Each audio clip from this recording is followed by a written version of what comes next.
Baik, Assalamualaikum warahmatullahi wabarakatuh. Saya Akmal Wafi bin Khairul Zaman. Nombor metrik 2191-108. Baik, hari ini saya akan membincangkan dan memberitahu tentang bagaimana membuat saman dan pernyataan tuntutan dengan baik berdasarkan daripada Enakmen Tata Cara Mal Negeri Selangor 2003, Seksyen 63, bahagian 8, iaitu pleading. Nombor 1, pernyataan tuntutan. Jadi apa yang dimasukkan dengan pernyataan tuntutan? Pernyataan tuntutan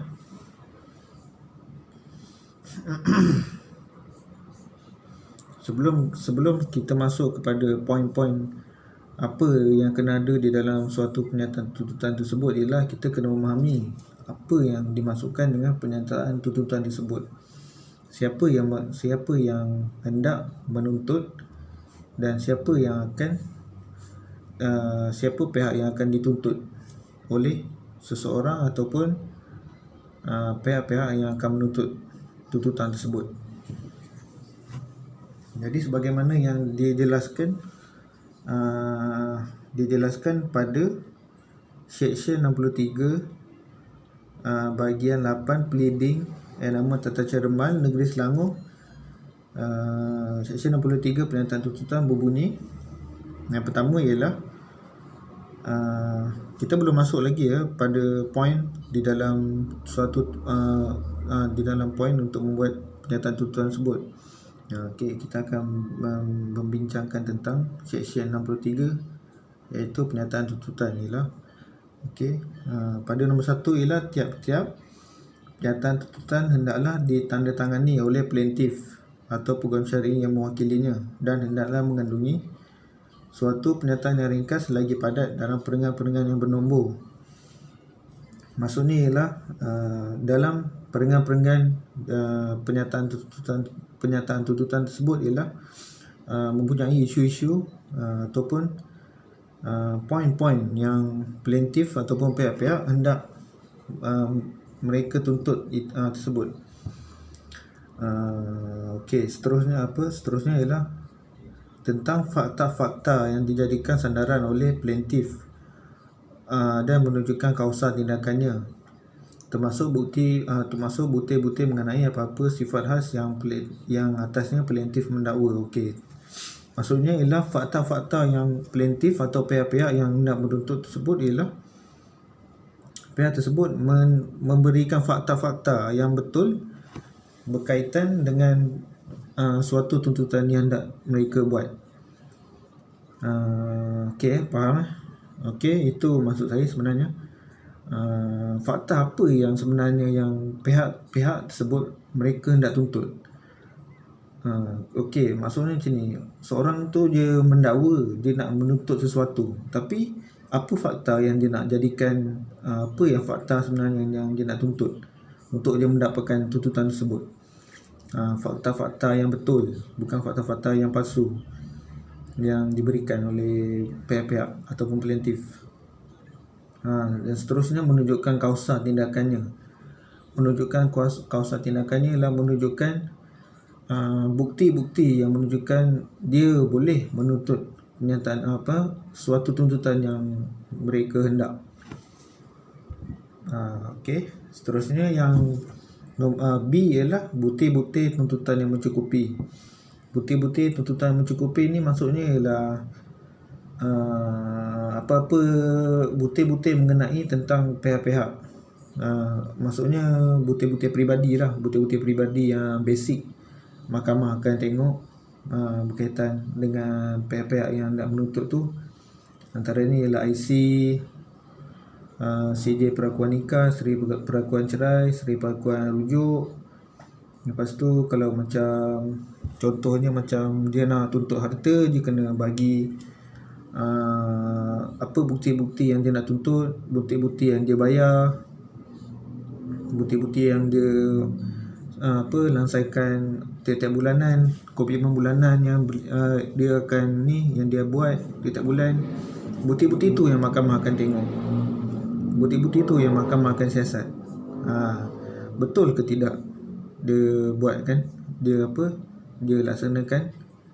Kalau dia betul je buat, dia boleh nak tuntut. Mahkamah dengan bukti-bukti yang dia dah lampirkan semua, tak ada masalah, dia boleh tuntut berdasarkan dengan bukti-bukti tuntutan tersebut yang mencukupi. Okey, yang 3C adalah suatu pernyataan tentang relief yang dituntut. Suatu pernyataan tentang relief tu ialah pernyataan, keterangan yang diberikan oleh plaintiff ataupun pihak-pihak yang nak menuntut tentang perkara-perkara yang dia nak tuntut tersebut. Okey, yang D ialah bukti-bukti mengenai apa-apa permohonan lain. Okey, yang section sama, tapi nombor 2 yang terakhir ialah jika lebih daripada satu kausa tindakan dijadikan sandaran. Alasan bagi setiap satu tindakan dan relief yang dituntut berdasarkan kausa itu adalah dinyatakan secara berasingan. Okey, kita dah tamat ya. Kita dah habis tentang bahagian 8 pleading yang nama 4 tahun 2003. Jadi okey, apa sebenarnya kita nak buat? Bagaimana kita nak membina suatu pernyataan tuntutan tersebut dengan baik? Suatu saman ataupun pernyataan tuntutan.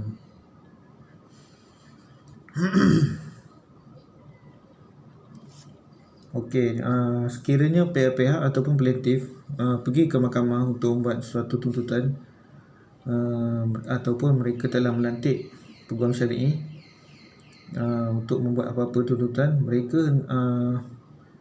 pihak-pihak mahkamah ataupun pihak peguam syar'i hendaklah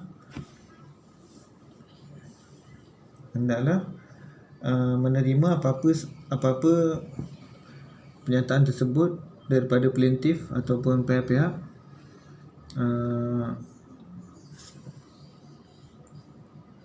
di dalam membuat suatu saman atau pernyataan tuntutan tersebut hendaklah baik. Mereka hendaklah membuat suatu pernyataan tuntutan tersebut dengan baik, disusun dengan rapi berdasarkan daripada bukti-bukti yang diberikan oleh plaintiff ataupun pihak-pihak. Okey. Seterusnya, pernyataan tuntutan tersebut hendaklah diletakkan.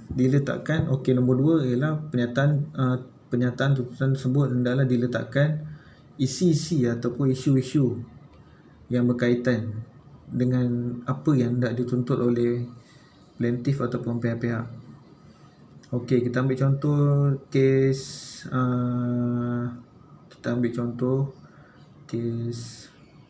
Fasah. Plaintiff semestinya plaintiff adalah seorang isteri ataupun isteri. Dia hendak memfasahkan perkahwinan sebab isu-isu dia yang pertama, contoh, peguam ataupun mahkamah adalah mengemukakan isu-isu untuk menguatkan lagi pernyataan tuntutan tersebut. Yang contoh pertama ialah mahkamah ataupun peguam boleh membuat pernyataan tersebut mengenai isunya. Pertama antaranya ialah defendant telah cuai atau tidak mengadakan peruntukan nafkah zahir kepada plaintiff selama tempoh melebihi 3 bulan berdasarkan daripada apa yang dikatakan oleh plaintiff tersebut. Seterusnya ialah isu yang kedua ialah defendant tidak menunaikan atau tanpa sebab yang munasabah kewajipan perkahwinan nafkah batin selama tempoh lebih daripada 1 tahun. Itu adalah isu yang kedua. Peguam ataupun mahkamah hendaklah note ataupun tahu bagaimana untuk mengolah suatu pernyataan tuntutan tersebut yang diberikan daripada plaintiff untuk membuat pernyataan tuntutan dengan baik. Yang ketiga berkaitan dengan isu fasah ialah contohnya ialah defendant telah menganiaya plaintiff dengan mempunyai isteri lebih daripada seorang dan tidak memberitahu kepada plaintiff tentang perkahwinan kedua tersebut. Dan secara automatik plaintiff tidak tidak dilayani oleh suami beliau tersebut secara adil mengikut undang-undang hukum syarak. Jadi itu adalah isu-isu yang wajib diketengahkan daripada peguam ataupun mahkamah kepada hakim, untuk hakim semak ataupun siasat berkaitan dengan penyataan tuntutan tersebut. Jadi proceeding yang pertama ialah saman dan penyataan tuntutan tersebut adalah dimasukkan terlebih dahulu kepada mahkamah. Okey, apa lagi yang saya nak tambah? Nanti setelah akhirnya plaintiff atau pihak-pihak akan menyemak terlebih dahulu penyataan tuntutan tersebut, dan sekiranya penyataan tuntutan tersebut telah baik dan telah cantik disusun oleh peguam ataupun mahkamah, jadi plaintiff akan menurunkan tanda tangan. Plaintiff atau pihak-pihak akan menurunkan tanda tangan, tanda telah setuju penyataan tuntutan tersebut telah dibuat dengan baik daripada mahkamah ataupun peguam masing-masing. Jadi setelah itu saman dan penyataan tuntutan tersebut akan di-endorse kepada mahkamah, dan mahkamah akan semak. Seterusnya mahkamah akan memberikan tarikh untuk sebutan pertama mengenai apa-apa kes tersebut daripada mahkamah rendah ataupun mahkamah tinggi. Jadi itu sahaja daripada saya. Sekian, terima kasih.